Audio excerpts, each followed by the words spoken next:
Hello, everyone. Welcome to the Rising Above Crisis webinar series by Heartfulness Institute. This is the fifth of the series. The previous four series were in June. This is the fifth one in July, and we have one more coming up in a couple of weeks in July. So, today we are dealing with a very interesting topic that is being discussed during these pandemic times, where people have been forced to be home around or voluntarily, involuntarily made to be sitting and not working or maybe working from home. And that brings about a lot of issues about loneliness, that they feel lonely at home. So, to discuss this topic in general, the difference between loneliness and being alone, we have today with us Dr. Jay. So Dr. Jay is a very dear friend of mine. Plus, he's an academic hospitalist and internal medicine at the Wellspan Hospital at York.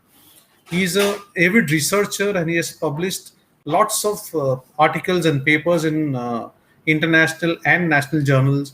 He has done a lot of research on heartfulness meditation and its impact on burnout, on sleep, and other impact articles on various lifestyle diseases or lifestyle problems faced by people, doctors, academicians, and how heartfulness has helped them. In fact, he has also been a recipient of a Gold Humanism Award and also the Best Intern of the Year Award. And he is also conducting a lot of workshops, meditation workshops of the heartfulness meditation techniques for the faculty and for the patients in general. So we welcome Jay to this webinar. Before we begin this webinar, I must talk about myself a little bit. I'm Harish Mehta. I'm a practicing cardiologist from Mumbai. So welcome Jay to this webinar and let's take this forward. Thank you. Thank you so much, Harish, for having me. And thank you all for joining me today. As Harish mentioned, my name is Jay Thimmapuram. I'm an internal medicine physician. And this is one of the topics that I've interest in and have conducted some research on. And I'm very happy to share some of those details with all of you. But before we start, let us see how we are all doing, right? So if you can take some time, take a look at the screen. There's a Menti poll. There are two questions and see if you can answer those questions. And we will see how we are all doing in maybe half a minute or a minute. So as Harish was talking about, now I've been a practicing physician for over 20 years now, and this has been a journey of exposure to a lot of people, a lot of colleagues, and we have experiences at workplace. We also have experiences with patients who we deal with, right? And that has shifted a great deal after I started doing a little bit of research on meditative practices, and I'm here to share most of the research work that we have conducted here in our organization and how it has impacted the health and well-being of our colleagues and also our patients. So let us see if we can have a look at how we are all doing. Would it be possible to bring up the results, please? Let's see if they have probably had enough time to see the question, or we can bring the question up again. So do we bring the question up again, or we want to see the results of the poll? Let's see what's coming up. So in the meantime, they pull out these results. So we have a very interesting thing coming up. How are we going to be dealing with this? So I'm sure, Jay, are you ready with this rapid fire that is coming your way? Sure, go ahead. So do we have this? I don't see the results yet. Probably we can give them some more time. Yeah. Or probably do you want to flash that again? Okay, now we have it. So we have, as expected, that most of them are busy. So about 63% are busy. But a significant percentage of calmness has come in. That's very exciting. 38% are calm. Well, that went down a little bit, but yet it seems to be a reasonable people who are calm. That's nice. So Our purpose of this webinar is partly served before we started. Good. So let's go dive right in and ask you the first question. You must have heard about this: I'm alone, I'm lonely. Lots of these questions coming from old age people. Probably you deal with geriatric patients too. Can you throw some light that about these experiences you've had about patients, people asking you this, or is it only the old age or any age asking you this? So that is actually a great question, because after I started looking into this topic of loneliness, right? The experiences that I have had with some of the patients have taught me quite a lot. As a physician, as an internal medicine physician, as someone who works in the hospital, it is a privilege for me to be there with patients and their family members when they're going through difficult times, especially when their health is in a state of crisis, right?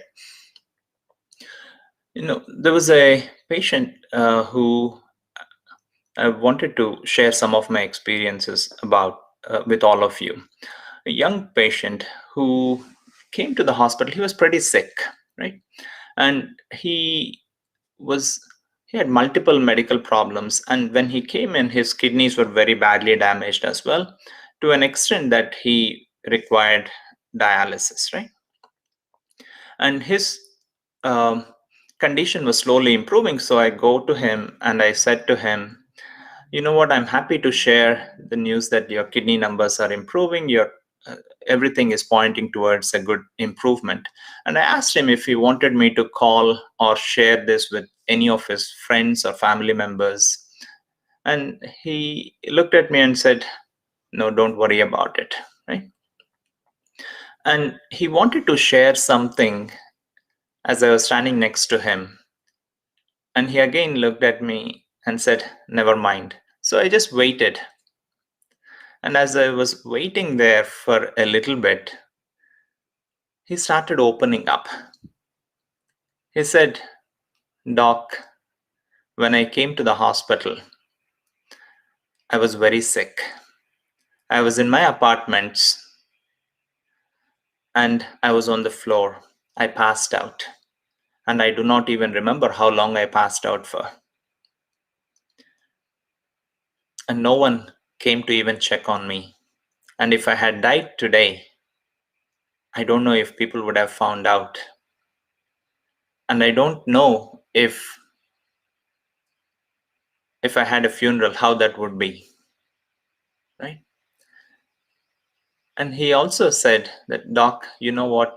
I tried everything under the sun, drugs, alcohol, everything that you can think of. And you know what? Perhaps I tried all these things because I was feeling lonely. And he shared something else. He said, Doc, I have not shared this for about 2 years with anyone. You're the first person with whom I'm sharing this. And something else that he said was very interesting and heartwarming. He said, Doc, my chest feels a bit lighter after I have shared this with you. I don't know how much as a physician we can offer, but as a human being, I felt good. And he continued to improve and left the hospital. And it feels as if that he left the hospital less lonelier than when he came in. So he was a young patient. He was a young man, right? So what we associate with as loneliness, especially in situations where they're elderly, isolated, yes, it increases their risk, but data points to the fact that younger population are more lonelier compared to the older generations. And in contrast, there was another example that comes to me. There was an elderly gentleman. He was in his 80s. He came to the hospital. He was very sick too. He had pneumonia. And as the hospitalist, as the internist taking care of him, we tried to do everything that we could, but he was not improving. Right? He had a very nice and loving family. Every day, the family would be next to his bed, and we would go in and update himself and the family members. And as he was not improving, the news that we were giving him every day was not the best news, right? And he did not want anything to be done in terms of transferring him to the intensive care unit or any aggressive interventions. So he was declining right in front of our eyes. And it came to a point where the patient and his family members made a decision to just go home with some support through hospice services, right?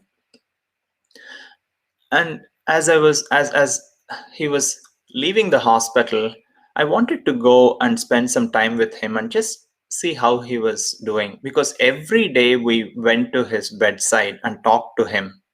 Whatever the news was, whether it was good or bad, even with the most um, non-promising news that we went to him with, he would just smile, accept the news, and he would look at the family members reassuringly that it's okay, right? So I went to him and I said, "Sir, what is your secret?" And he looked at me in a very gentle way and he said, "Doc, surround yourself with good people. You will be all right." And that was one of the most wise sayings that I've heard. So we have two examples, one in the life spectrum on the younger side and the other one on the older side, right? But when one is surrounded by loving people, when one is surrounded by people who are very well connected, right? No matter what happens in life, whether the situation is good or not, it gives an idea that we can take life as it comes with a cheerful attitude. These are the two examples that come to me when we talk about loneliness in different age groups. And though these are just anecdotal, but these two examples they have given me a lot of input on what this concept of loneliness is about. Harish, we can't hear you, Harish. I have another question in mind. Actually, I was going to ask you something else, but this conversation brings up an interesting question in my mind. Now, you have two spectrum of patients, young and old. Mhm. Is the incidence of loneliness going to be higher in younger because he has a longer lifespan? So the acceptance may not happen constantly. And you have an older patient who knows his lifespan is limited. So he's more accepting and more cheerful. Is that what you find normally, or it's not really that?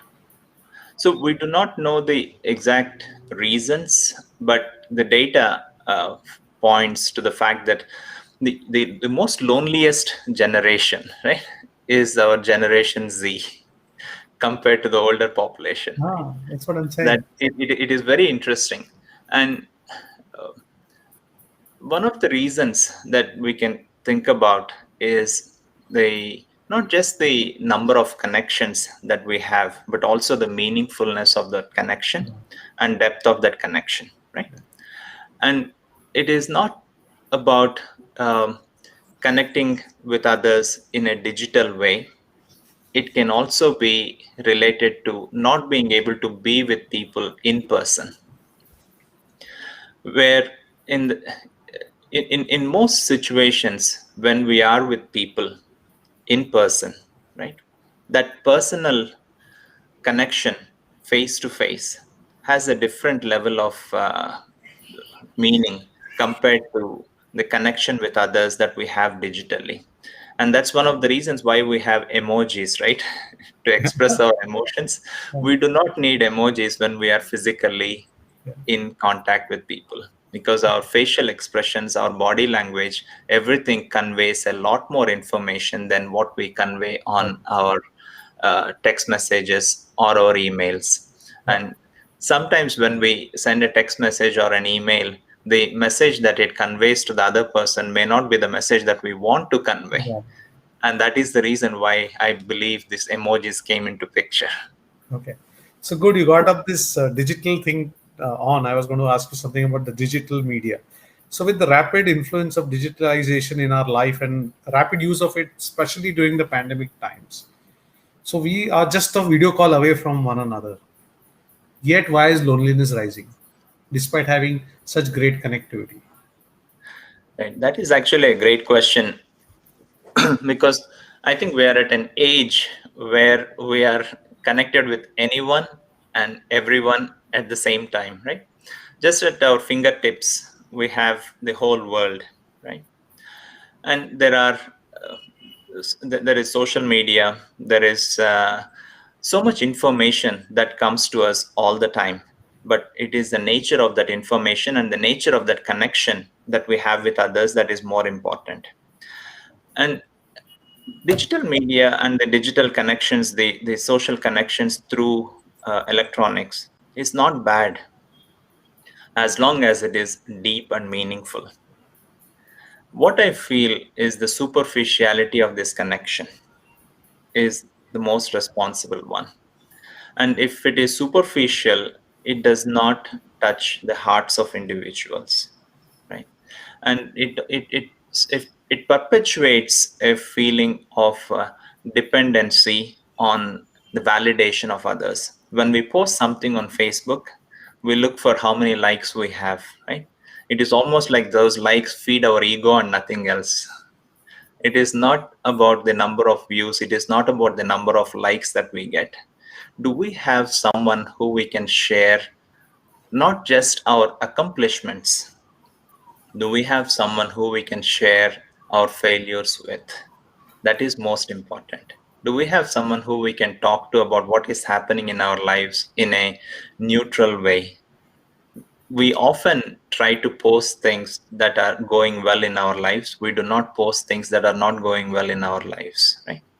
And that is one of the reasons data points to the fact that if we have at least a couple of people in our lives with whom we can share our life events or things that we want to share in a meaningful way, that actually increases our longevity, to quote the data. And longevity is something we think of as a healthy lifestyle, right? Healthy lifestyle leads to longevity, and data points to the fact that loneliness can reduce longevity. And in fact, there was a study that shows that loneliness is almost equal to smoking 15 cigarettes a day.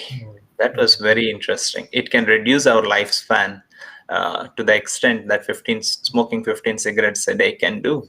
So, to answer your question, Harish, I think the superficiality of the connection is something that I feel is one of the causes. And even if we are digitally connected, if that connection is deep and meaningful, it will ameliorate the effects of loneliness. Right. Because there are two aspects to it, right? One is the emotional loneliness, and the other one is the physical or social isolation. Right? The social isolation can lead to it, but it is the emotional isolation, the emotional feeling of loneliness, that is the most bothersome feeling to have, because loneliness is a feeling, it's not a diagnosis, it is a feeling. Right. So good, you came on this, uh, this topic you're talking about. In fact, Facebook, I always felt that if someone wishes you on happy birthday on Facebook, it generally is now meaningful. Unless someone really wants to wish you a birthday, would probably just call you and say, hi, happy birthday. And in Right. fact, I feel the number of likes is directly proportion to the envy you have of the other person. I think that's more it. So actually, we have an interesting observation from one of our viewers. It's not the number of connections per se, he says.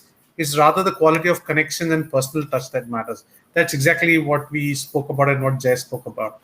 So this brings me to a very important thing that is part of our theme of our talk today. People interchange these two words very frequently of being lonely and being alone. Are they the same or is there a difference, Jay? Yeah, that is actually a fantastic question, Haresh, because there is definitely a difference between being alone and feeling lonely. Have you been in a situation where you are with hundreds of other people? You're in the midst of hundreds of them, but you feel disconnected, right? You're not connected. So, even in the presence of a lot of people, you can feel disconnected. Take the example of someone who goes to college, for instance, right? They are away from home. They're surrounded by hundreds of students, right? But they still have this feeling of loneliness of being away from home, right? So it is not just about being isolated or being alone. It is that feeling, right? And there are also times when we want to just be by ourselves, when we go for hiking or trekking, or when we are by ourselves, simply closing our eyes and meditating, for instance, right? There are times when we feel that there is an inner state of calmness, there is an inner state of peace, there is an inner state of bliss, right? And when we feel that inner, deeper connection with our own selves, do we feel lonely? No, right? So, in that state of being alone, we're actually relishing an inner higher state, a deeper connection with our own selves, which mitigates everything else. So, this feeling of loneliness and being alone, though there are two terms, they're very different. And sometimes being alone can make us feel lonely if we are disconnected from our own self. If we are deeply connected with our own self, a better self, the best version of our own self, right? Then being alone can lead to feelings of contentment, peace, joy, love, gratitude, and even feelings of inner bliss. Right. Um, as we go on this loneliness thing, do we have some more responses on the loneliness questionnaire? Are there any more responses? We can bring it up right now. So, on a scale of 1 to 5, so we have an average of 2.8. They are more towards the very lonely side. So, you want to comment on that graph, Jay? Well, this is what the data also points, right? Population-based studies have shown that around 50%, close to around 50% of people feel lonely. So we are right there in Yeah. in the middle. So we are reflecting what the previous data has Right. suggested. Yeah. In fact, since you made the difference between loneliness and alone, I think loner is a misnomer Mhm. because it should be a loner rather than a loner. So loner Right. really becomes a misnomer. Right. And You one know, more thing I want to ask you since you brought this up, do you suggest any ways of combating loneliness? Because it is one of the major reasons of suicide, as you know, and a cause of burnout in our profession too, in doctor's profession. So, would you have something to tell us on how can we combat loneliness? sure. So there are, as you said, the causes of loneliness, right? And there are consequences of loneliness. The consequences are, we talked about the physical consequences where there can be the cardiovascular problems. There are consequences of developing dementia. There is a higher association of dementia in patients who are lonely. There are mental consequences, depression, as you had mentioned, Harish, suicidal risk, burnout. A lot of these are the consequences of loneliness, right? The ways to the combat loneliness, I look at it as two strategies. There are ways in which we can deal with in terms of the outer ways, and there are inner ways, right? The outer ways of dealing with it, right? We see it very often here, especially during holiday season, when people are unable to be with their friends, family members. They have to spend holidays on their own. These are the times when people feel very lonely. And preparing for it is one of the ways. Whatever you want to do during the days that you know you're going to feel this loneliness, right? Even if it is simple, such as, you know what, I'm going to watch TV, I'm going to have my uh, leftover pizza or whatever it is, right? Having that strategy can sometimes help. And the second thing is mood affects activity and activity affects mood. Say we feel lonely. What do? When we feel lonely, we don't want to do anything, right? We are sitting down in a corner. And when we are sitting down in a corner, because we are not doing anything, we feel even more lonely, right? So to break that cycle, simple things such as get up, freshen up, go for a walk. So this activity can break this cycle. So physical activity does have an impact on how we feel. It can also act as an antidote to loneliness. The third thing is connecting with like-minded people. There would be people with similar bent of mind, similar likes. There are many groups that are available in social networks, right? It's okay to try and reach out. The next thing is, if you feel really lonely and if your mood is not improving, it is okay to seek counseling. It is okay to seek for medical help. These are some of the ways in which the external help is available to us. What about the ways of the inner evolution or inner connection?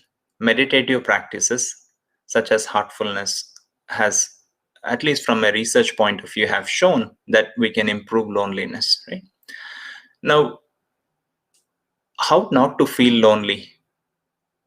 If we can spend some time with ourselves, quality time with our own selves, when we close our eyes, rest our attention on something good within our own hearts, right? Allow that intrinsic goodness of the heart to warm and light up the dark corners within our own selves. That can be a very good way of combating the way we feel within ourselves. And sometimes there is this emotional burden that bothers us. And when there is a lot of emotional burden that bothers us, the practices of heartfulness, such as rejuvenation, can help remove some of that burden, some of that emotional sediment, and clean up the darkness that is there, the feeling of loneliness that is there within. That intrinsic feeling of lightness as a result of these practices can actually elevate our mood to a state of inner joy, contentment, and peace. So these are some of the ways in which we can deal with it. And sometimes we have friction with relationships, right? And this friction with relationships also can contribute to the feeling of loneliness. How do we overcome that? I can share a personal example in my own life. We all, some of us were in our workplaces, right? And there is our colleagues, right? And how do we deal with it? There was a time when one of my colleagues, co-workers, uh, couldn't agree with what I was doing, and there was some friction, right? And it felt as if I was right and the other person was not correct. And what do we do when we feel we are right? We expect the other person to come to us and say, hey, you know what, I'm really sorry, right? But I wanted to find out if these practices of heartfulness actually help. So I came home, I sat down, closed my eyes, and just gently rested my attention within my heart and waited, right? And within 15-20 minutes, there was something that happened within. There was a shift. And that shift included taking a look at things from the other person's point of view. I could feel how the other person was looking at things. And you know what? I realized that I was absolutely wrong. So I went back to this person and I said, you know what? I'm really sorry from the bottom of my heart, right? And I don't know how the other person felt, but to me, it felt as if a ton of bricks fell off my own heart. So both of us, we went for a cup of coffee, and that's it. It felt as if nothing had ever happened. The relationship started to flower again, and we carried on as good friends, right? So, this ability to overcome our own resistance, to go back and say simple things like sorry, right? So, these are the things that meditative practices can facilitate, and it can also help to build relationships that can act as an antidote to feeling lonely. A good night's sleep can help too. You know what happens when we have a good night's sleep? There's fluid around the brain called the cerebrospinal fluid. In the deep stages of sleep, when the brain waves are very slow, right? This fluid flows through the brain and clears up all the toxins that are built up during the daytime, right? And after a good night's sleep, have you ever felt that you feel very fresh, ready to face the day? Well, that's what a good night's sleep does. It can act as an antidote to how you feel when you are tired, right? That refreshed feeling can be obtained through good night's sleep, right? The other thing is when we don't get a good night's sleep, it feels as if we want to isolate ourselves. We don't want to interact with others. When we have a good night's sleep, we are better people. A well rested mind would be able to interact with others in a very impressive way, in a much easier way, I would say. So, this meditative practices offer that rest.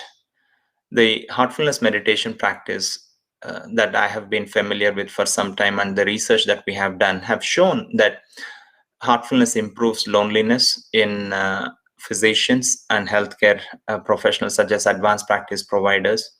And this is a study that we also published. So we have some data and also personal experiences that I've had that point to the fact that loneliness is something that we can together work with and improve ourselves, and we can also be the light in someone else's dark phase of their lives. Harish, you're on mute. And I just saw a comment appearing and disappearing. Did you see it? Yeah. So there's someone posting, Mr. Dilip Mehra says, meditation helps connect with your higher self. Very well said. True. Very true. And once connection is established, you will not feel lonely as you are connected internally. This is spiritual solution. Very, very beautifully put. And Jay, you've been talking so much about this heartfulness, meditation, relaxation, the rejuvenation process and the other parts of meditation. So why don't you give the viewers a taste of this relaxation and a little bit of meditation, and then we can rejoin again. Of course, we won't go off. We'll be meditating with you, so you could guide our viewers through this process for the next few minutes, and then we take the conversation forward. And of course, if the viewers have a couple of questions in the meantime, they can keep it ready and post it. We'll answer them after the meditation is done. So, Jay, Sure, over to Harish. you. Yep, thank you. So we can start, Harish. And thank you all once again for joining. We will go through a simple relaxation and meditation exercise. And this is what we offered our participants in our studies as well. So let us see how it feels, okay? So please sit comfortably and gently close your eyes. Breathe normally.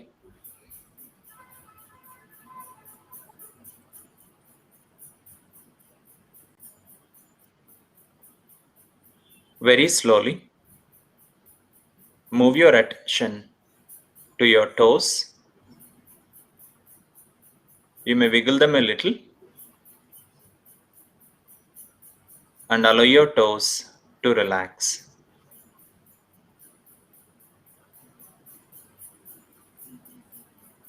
Feel a very relaxing energy entering your feet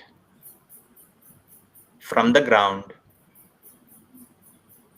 allowing your feet to completely relax.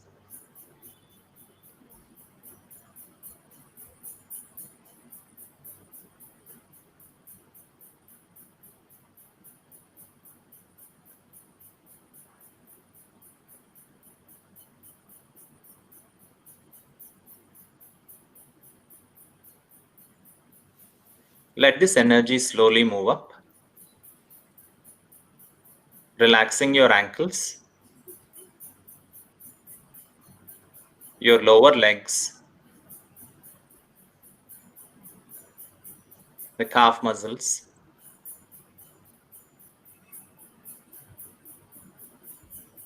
your knees, upper legs,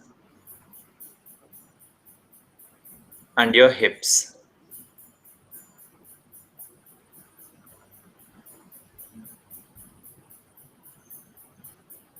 Feel all these parts completely relaxed.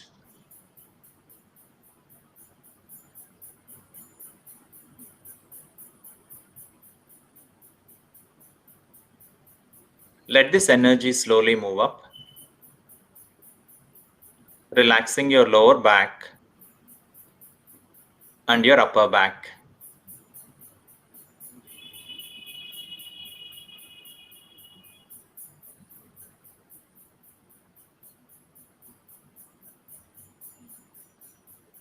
Feel your entire back relaxed.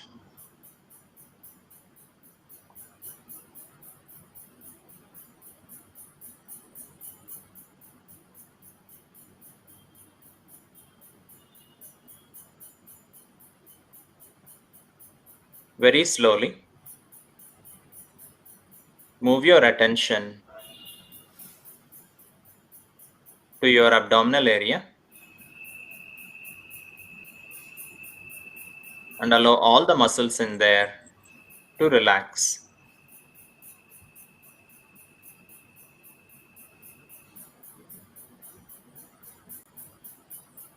Move into your chest and allow your chest to deeply and completely relax.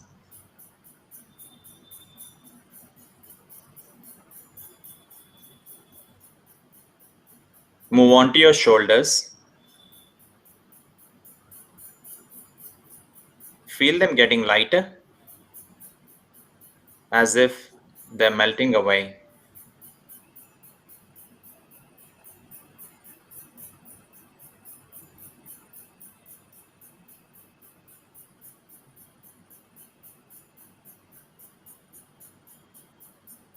Let this energy slowly move into your upper arms, elbows, your lower arms, your hands, and your fingers all the way to the fingertips.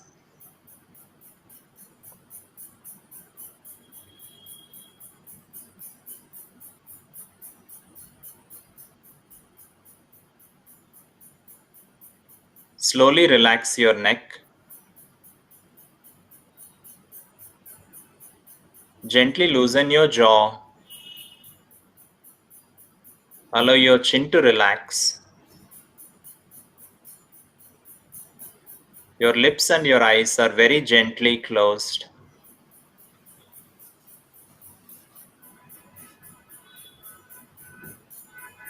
Relax all the muscles of your face, including your forehead.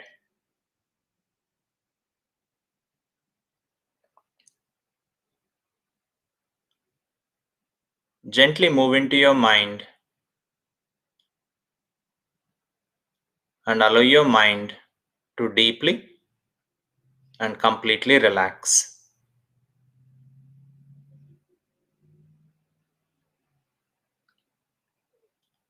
Relax all the way to the top of your head and the back of your head.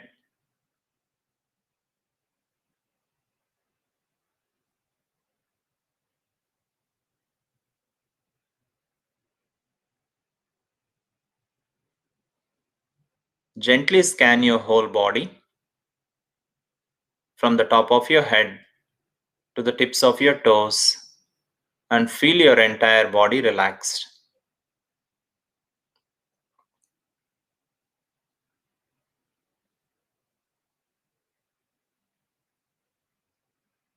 Very slowly,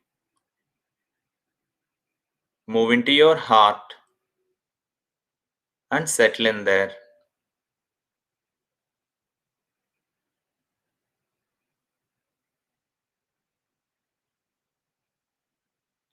Rest your attention on the source of light within your heart.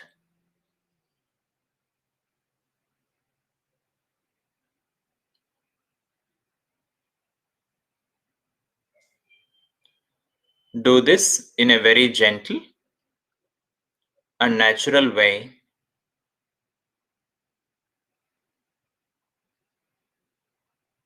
If your attention drifts, it's okay, it's normal.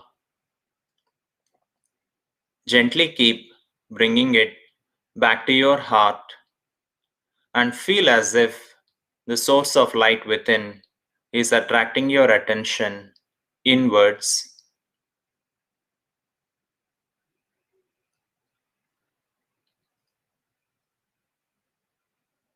and very gently relax into that awareness. Towards the end, I will say that is all. And now, let us continue to meditate.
That's all.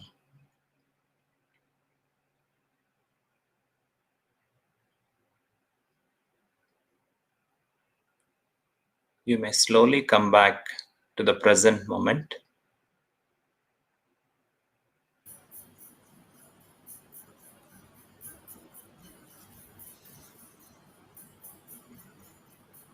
Gently make a note of how you're feeling.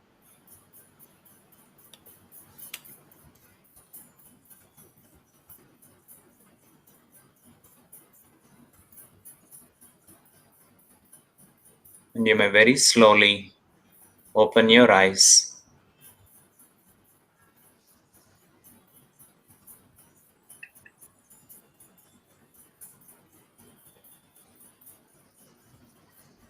Thank you, Jay. That was a very beautiful experience of heartfulness meditation. So let's review our mentee questions now. The same two questions which we started with, and see how they feel their state right now on the same questions after this meditation and relaxation. So you can quickly read this question and answer these questions. Same question: what is your state of mind after meditation? So you have this on your screen. You can start answering them. In the meantime, if you have any questions, we can ask. Let me just check the chat box. Do we have any questions for Jay? So we have a question from Dr. Sagar. Could you throw some more info on the source of light you referred to, Jay? This is an excellent question, because this is a question that I get asked quite a lot in the medical community as well. My colleague has been also asking this question a few times. It is when we do meditative practices, right? What do? We try to rest our attention on an object. Each one of us, we are all meditating all the time. We are resting our attention on something or the other, right? Sometimes we rest our attention on problems. Sometimes we rest our attention on things that we need to do. And sometimes we rest our attention on our job. Sometimes we rest our attention on the activities that are going on in politics and so on, right? So the resting of our attention is always there. When we take meditative practices into consideration, we try to rest our attention on something subtle. And when we rest our attention on something subtle, then it is possible for us to feel that subtlety, right? And it is a simple, subtle experience that meditation offers. And for that, we need to choose an object of meditation that is very simple, that is subtle, and that also gives this feeling of some abstract nature, right? That you cannot point to it and say, yes, this is an object. But yet the mind cannot rest on something that is not there. So we try to give it some suggestion that there is something called a source of light for the mind to very gently rest on. And as we keep doing that, it leads to a state of feeling that there is some intrinsic goodness, the source of intrinsic goodness of our own hearts that is there within each one of us. And it is that we are tapping into when we say source of light. Yeah. Thank you, Jay. That clarifies a little bit. And I'm sure with more and more practice, you would understand what this source of light actually means. We have a couple of good questions for you from our audience. One is that he says, how does meditation help in not being lonely? I'm going to ask you both the questions. You can answer them one by one. So, how does meditation help in not being lonely? One. Second, I'm surrounded by a lot of people, but I have this feeling that nobody understands me, which makes me lonely. What to do? Both are excellent questions because they are very practical, right? So this is a question that my residents ask me many times. Dr. J, how does meditation help? You're simply closing your eyes and it feels as if you're doing nothing, right? Yes, it looks as if we are doing nothing. We are simply closing our eyes, right? But what we do in meditation is we are resting our attention on something that is subtle, something that is a source of joy within our own hearts, right? And to the ordinary pair of eyes, when we see someone who's simply closing their eyes, it feels as if we are doing nothing, but we are doing something that is very important. At the least, it feels as if we are trying to put up with ourselves, right? And then we realize that it is not so easy to put up with our own selves. And that's the reason why we sometimes want to open our eyes and run away from these practices. But the beauty of the practice that I've been doing is that we choose an object of meditation which is very synonymous with the best version of our own selves, represented in the form of source of light, right?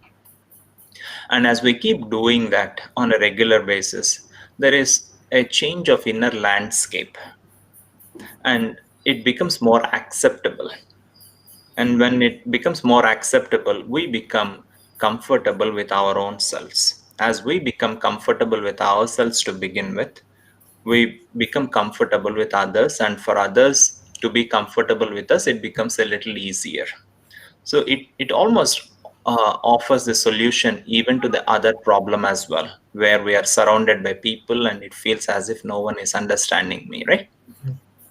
But to begin with, if we are able to learn to be comfortable with our own selves, to be at ease with our own selves, this sense of inner ease is what these practices of meditation offers. Right. And if that sense of inner ease helps us navigate through life in a better way. And to me, the practices of heartfulness have helped me and my colleagues and also my patients in overcoming some of the issues that they were having. So, with that experience, personal experience, and also through what I have seen through the studies that we have conducted, I can say that these practices have offered some help Right. to others. Yeah. Right. So, in fact, let me put it this way. I would say, till you don't develop self love, you cannot love others. And till you don't change your inner landscape, it is difficult to change the outer landscape. So, before I ask you another question, can we have the Menti results? Have people answered those Menti results? Look at the changes. My God. Jay, you've done a great job. 100% have moved to calm and very calm, which was 30% calm at one time. And more than 50% were busy. Wow. Congratulations, Jay. No, So, it is. These are simple practices that anyone can do at any point, right? So these are good. Mhm. so in fact, it tells us just if 20 minutes today can do this at one time, if this is done daily, what results this can obtain. And this is a clear validation of the studies you've been doing. So I'm going to ask a question related to your study, and it's come as a question from one of the audiences. So he says, in the current scenario of the pandemic, many people had sleep related problems. You have some study on that. I read about it due to the enhanced anxiety levels. So, what is the safest way to get rid of medicines for insomnia and get back to normal sleep cycle? So, that's part of your study. So, we can hear about your study too at the same time. Sure, this is an excellent question, and this is a study that we have done with patients with chronic insomnia in our hospital. And these patients have problems either falling asleep or staying asleep for most nights, for at least 3 nights a week. And this goes on for many months and years, right? And we offered the practices of heartfulness for 8 weeks to these patients. And we saw that their insomnia scores came down from a score of 20.9, a mean score of 20.9, to a score of 10.4, more than 10-point drop, right? And uh, about 75% of them were able to come off of their sleeping pills, but this was done under supervision of sleep specialists. I would not recommend this doing on your own. It has to be done with supervision. But most interestingly, what patients have shared is that their quality of sleep and depth of sleep improved. And some of them shared that Dr. Jay, we were only able to sleep for 4 hours before. Now we are able to sleep for 7 hours, 8 hours, because of which our dreams have come back, something that I did not know before. As their sleep duration and the depth improved, they started processing their dreams again. The simple techniques, such as the meditation, the way I describe it to patients is this: our day does not start at the break of dawn, it starts the night before. The way we prepare for the day matters a lot. So instead of going to bed in a state of anxiety or worry, of what has happened or what's going to happen the next day, meditating for a few minutes, relaxing for a few minutes, going to bed in that calmer state of mind can help us get a deeper state of sleep. When we wake up in the morning, when we use that opportunity of that refreshed feeling, consolidating it through meditation can help us get through the day with its ups and downs in a much better way. And when we carry those stresses and strains from work or anywhere else, this rejuvenation technique can help remove this emotional stresses and strains out of the system and help us have a better evening where we can interact with friends and family members in a better way. And all this can play a role in how we sleep and how we can enhance the quality of our sleep. Right. Thank you very much, Jay. Just a word of uh, uh, honest word is that for all our viewers, that meditation definitely will help you combat depression, loneliness, sleep issues. But bear that in mind that meditation is an additional tool. It is going to be something that adds on to your lifestyle. Please do not take it as an alternative to not taking medicines, because that would be can have disastrous consequences, because each patient's need is assessed by himself and his physician and his family. So please do not take it as meditation is a replacement for medication. Meditation is supplementary to whatever else you do in life to take care of all these problems.